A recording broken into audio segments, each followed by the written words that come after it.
இப்போப்பா beef biryani பண்ண போகிறோம்ப்பா. 2 காப்படி அரிசி தான். அதுக்கு வந்து 1 கிலோ பீஃப் வாங்கியிருக்கோம். கழுவி 4 கழுவு கழுவி வச்சுருக்கேன். அதை வந்து இப்போ வேக போட்டுக்குறோம்ப்பா.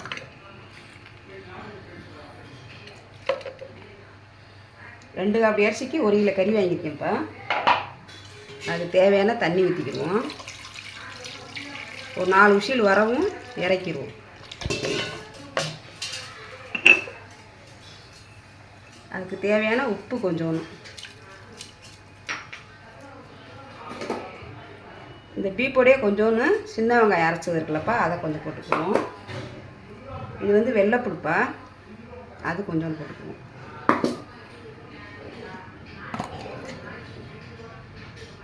இஞ்சி,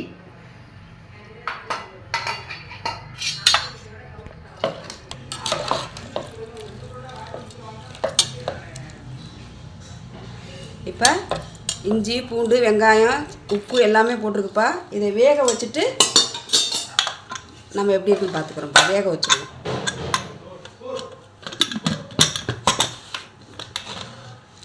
இப்போ வந்து 4 விசில் வச்சுக்கணும். வச்சுட்டு இறக்கையெல்லாம் பார்த்துக்கணும். இப்போ 1 கிலோ கறி எடுத்து வேக போட்டுருவோங்கப்பா. அதுக்கு வந்து நான் 2 காப்படி அரிசி, அதாவது அரைப்படி அரிசிப்பா. 1 காப்படி பாஸ்மதி அரிசி தான் எடுத்துருக்கேன். பீஃப் பிரியாணிக்கு 1 காப்படி.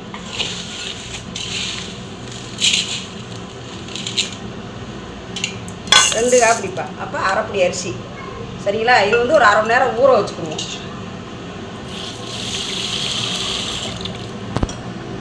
ரெண்டு 3 கழுவு கழுவிட்டு நம்ம வந்து ஊற வச்சுருவோம்ப்பா. இப்போ கறி வந்துருச்சான்னு பார்த்துக்குறோம்ப்பா. 4 விசில் வச்சு எடுத்துருக்கோம்.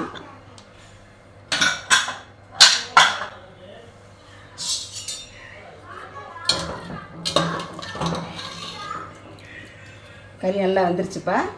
இப்போ இந்த தண்ணியோட நம்ம அரைப்படி அரிசி எடுத்துட்டோம்னா 3/4 அப்படி தண்ணி வச்சா போதும். இந்த கறியை வந்து எடுத்து வச்சுக்கணும்.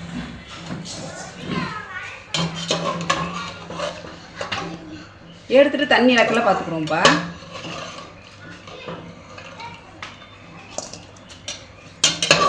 இந்த தண்ணியை கீழே ஊற்றக்கூடாது. இந்த தண்ணி எவ்வளோ இருக்குன்னு பார்த்துட்டு அப்படியே நம்ம தண்ணி ஊற்றணும். பச்சை தண்ணி எடுத்து அளந்துக்கிறேன்.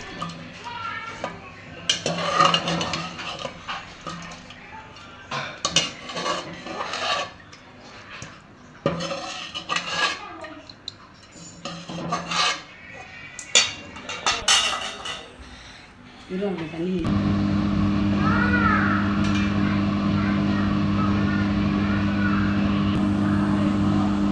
இப்போ பிரியாணிக்கு தேவையான எண்ணெய் வந்து கோல்டு எண்ணெய்ப்பா. அது வந்து 100 ஊற்றிக்கணும்.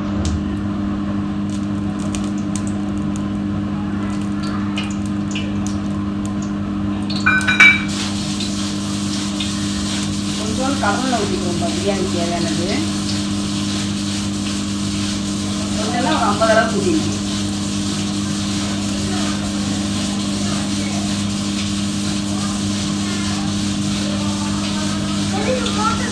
தேவையான பீஃப் பிரியாணிக்கு தேவையான 3 பட்டைப்பா, ஒரு 5 ஏலக்காய், 5 கிராம்பு, 3 அன்னாச்சி பூ, கல்பாசி, பிரியாணி இலைப்பா.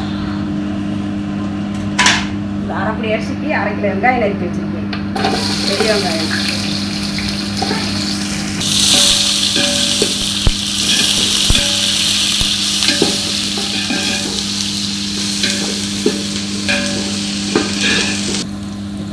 வெங்காயம் கொஞ்ச நேரமாக வளர்ந்துருக்குலப்பா. இன்னும் கொஞ்சம் நல்லா லைட்டாக வதங்கிக்கிறணும்.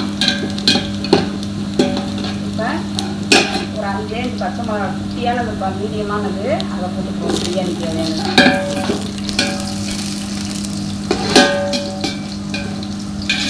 வெங்காயம் வந்து நல்லா ப்ரௌன் கலரில் வரணும்ப்பா. அந்தளவுக்கு நல்லா வதக்கிறோம். 3 தக்காளி எடுத்து நறுக்கி வச்சுருக்கேன். அதை போட்டு தக்காளி வந்து நம்ம போட்டுக்கோங்களப்பா. 3 தக்காளி இந்த அளவுக்கு எடுத்துருக்கு.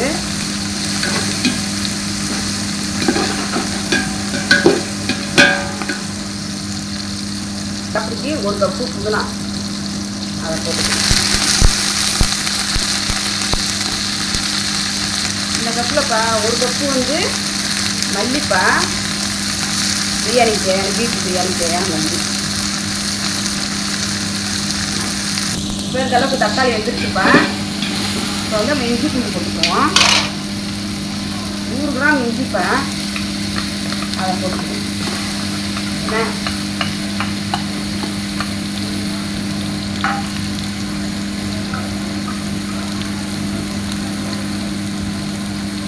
வெள்ளைப்பூடும் அதே மாதிரி தான்ப்பா, 100 கிராம். ஏன்னா பீஃபுக்கு வந்து கொஞ்சம் கூட போட்டாதான், சூப்பில் போட்டால் கொஞ்சம் நல்லாயிருக்கும். 1/2 கிலோ வெங்காயம் சின்ன வெங்காயம் வச்சு நறுக்கி வச்சுருக்கோம்ப்பா, அதையும் போட்டுக்கணும். எவ்வளோ சின்ன வெங்காயம் சேர்க்குறோமோ நம்ம பிரியாணிக்கு நல்லா டேஸ்ட்டாக இருக்கும். இந்த பிரியாணிக்கு தேவையான தனி மிளகாய் போட்டுக்கிறோம்ப்பா. 1 ஸ்பூன் போட்டிருக்கேன், 1.5 ஸ்பூன் போட்டால் போதும். ஏன்னா சின்ன குழந்தைலாம் சாப்பிடும்ல.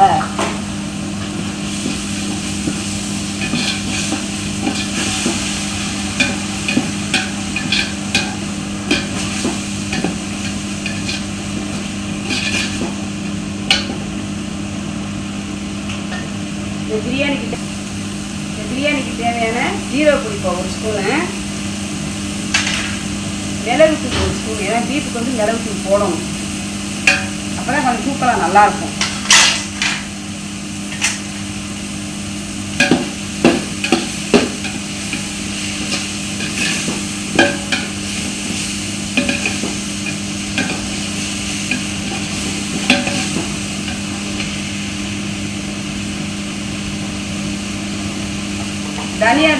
தனியா வந்து 2 ஸ்பூன் போட்டுக்குவோம்ப்பா. தனியா 2 ஸ்பூன் போட்டுக்குவோம்ப்பா. 2 ஸ்பூன் போதும்பா பீஃபுக்கு.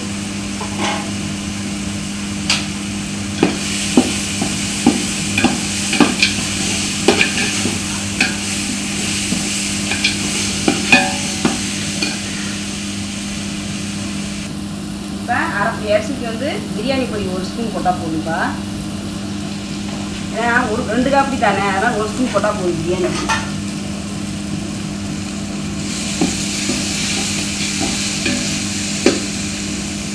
பொரியல கறி வேக வச்சுக்கணும்ப்பா பீஃபு, அதை போட்டு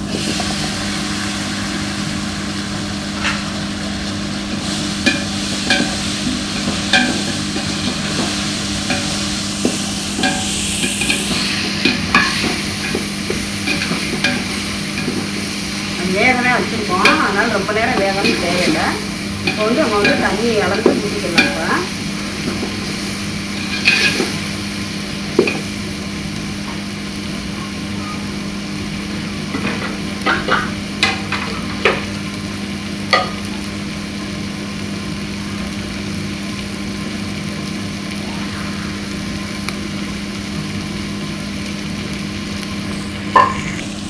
இப்போ அந்த கறி வச்சோம்னப்பா, அந்த காப்பு தண்ணி இருக்குது, அதை ஊற்றிக்கணும்.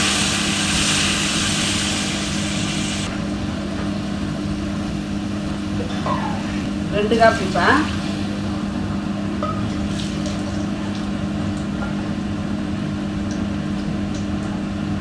மூணு காப்பி தண்ணி ஊற்றுனா போதும், 2 காப்பி அரிசிக்கு. ஏன்னா தயிர்லாம் ஊற்றுவோம்ல.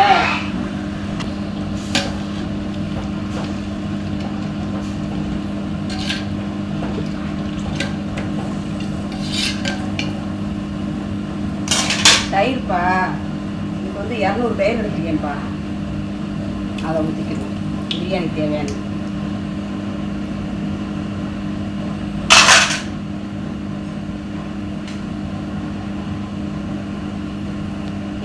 ஏற்கனவே கறி வேக இல்லாமல் கொஞ்சம் கறி போட்டுக்கோம்ல, உப்பு போட்டுக்கோம்லப்பா.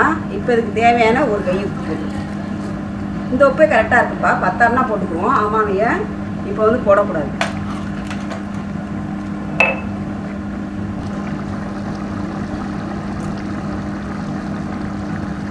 இப்போ தண்ணி கொதிச்சிருச்சுப்பா, நெய் போடவே இல்லைல்ல. இதுக்கு தேவையான 2 ஸ்பூன் நெய் போட்டுக்குவோம். ஏன்னா 2 காப்பி அரிசி தானே, 3 ஸ்பூன் நெய் போட்டால் போதும். இப்போதைக்கு 2 போட்டிருக்கேன். சாப்பாடு இறக்கையெல்லாம் 1 ஸ்பூன் போட்டுக்குவோம். இப்போ தண்ணி கொதிச்சிருச்சுப்பா. 2 காப்பி அரிசி 1/2 மணி நேரம் எடுத்து ஊற வச்சுருக்கேன், அதை போட்டுக்குவோம்.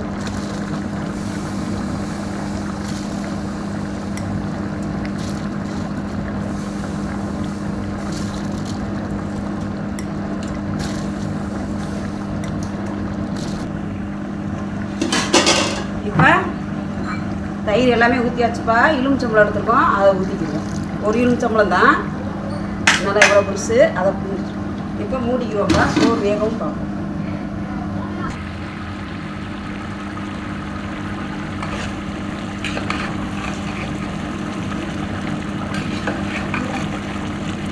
லைட்டாக தண்ணி இருக்குப்பா. அதை வத்தவும் நம்ம அப்படியே தம்மில் போட்டோம். ஏன்னா கறியை வேக வச்சுட்டோம்ல. இப்போ மட்டும் உப்பு மட்டும் இருக்கானே செக் பண்ணிக்கிறோம்ப்பா. கூட இருந்தால் நம்மளுக்கு கரெக்டாக இருக்குன்னு அர்த்தம்.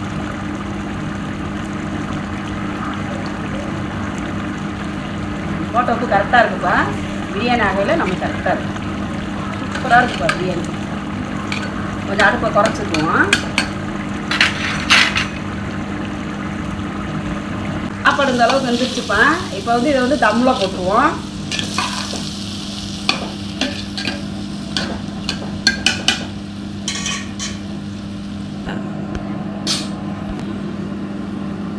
தோசை காயவும் அடுப்பு அமர்த்தி விட்டுருவோம்.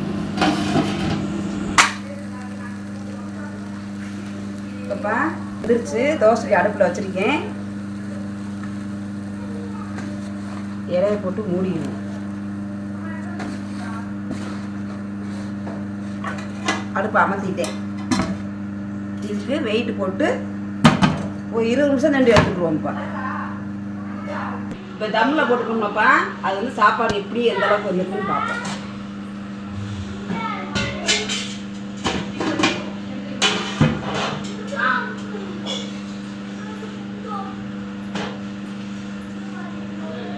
தம்மில் போட்டு நல்லா இருந்துருச்சுப்பா. பாருங்க, கரெக்டாக நம்ம 2 காப்பி அரிசிக்கு 3 காப்பி தண்ணி தான் வச்சோம். 200 தயிர் ஊற்றிருக்கோம். ஒரே ஒரு எலுமிச்சம்பழம் போட்டுருக்கோம். எப்படி கலர்ஃபுல்லாக இருக்கு பார்த்தீங்களா?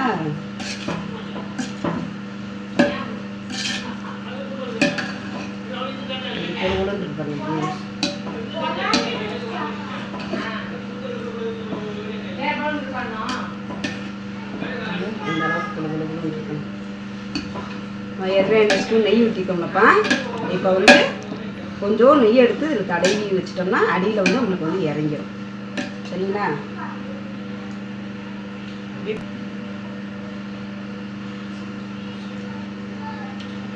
இப்போலாம் கரெக்டாக இருக்குப்பா. சூப்பராக இருக்குது.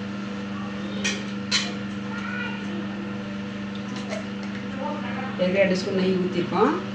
இப்போ 1 ஸ்பூன் நெய் ஊற்றி இப்படி தடவி விட்டுக்கணும்.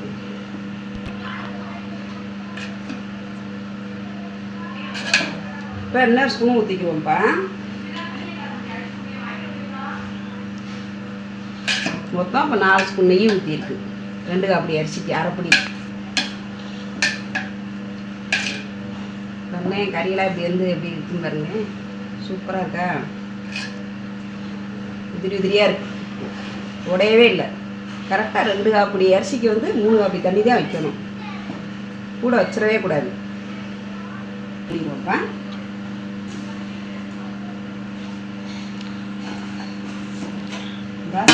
தம்முக்காக நான் தோசைக்கு அடியில் வச்சுருக்கேன். சரிங்களா? தோசைக்கு அடுப்பில் இருக்கா? இப்போ பிரியாணி முடிஞ்சுப்பா.